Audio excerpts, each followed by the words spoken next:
Owner, ఆ TV owner ఒకడు అడుగుతాడు, ఎప్పుడు భూస్థాపితం చేస్తామని. ఈయన అదిగో మొదలు పెట్టేశాను, చేస్తూ ఉన్నాను, త్వరలోనే చేసేస్తాను ఈయన అంటాడు. ఆశ్చర్యం, 76 ఏళ్ళ ముసలాయనైనా.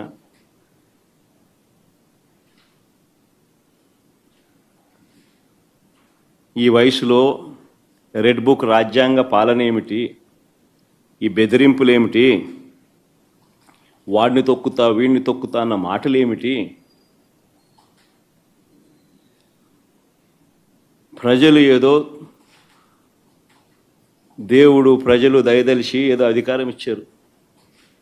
ఇచ్చిన అధికారంతో ప్రజలకు మంచి చేయడానికి పోయి, మంచి చేయాల్సింది పోయి, ఇచ్చిన హామీలను నెరవేర్చాల్సిన బాధ్యతను పక్కన పెట్టి అబద్ధాలతో మోసాలతో పరిపాలన చేస్తూ,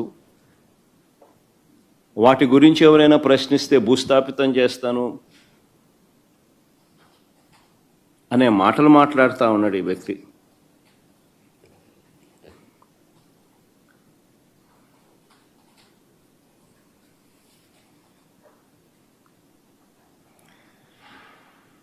ఈ చంద్రబాబు నాయుడు గారి పాలనలో అసహనం అనేది ఏ స్థాయిలోకి పోయింది అని అంటే, ఏడాది కాలంలో ఈ ప్రభుత్వంలో ఏ ప్రభుత్వము కూడా గతంలో ఎప్పుడు చూడని విధంగా వ్యతిరేకతను చంద్రబాబు నాయుడు గారు ఈరోజు చూస్తూ ఉన్నారు. ఇందులో దీని నుంచి డైవర్ట్ చేసేందుకు, ప్రజల సమస్యలు ఎవరైనా గొంతెత్తి విప్పితే ఆ గొంతును నలిపేందుకు ఏడాది కాలంగా మా పార్టీ నాయకులపై చంద్రబాబు నాయుడు గారు పెడతా ఉన్న తప్పుడు కేసులు నిజంగా చూస్తే ఆశ్చర్యం కలిగిస్తాయి. ఎవరు గలం విప్పినా కూడా గలం విప్పకూడదు అనే ఉద్దేశంతో, విప్పనివ్వకూడదు అనే ఉద్దేశంతో తప్పుడు కేసులు పెడతా ఉన్నారు,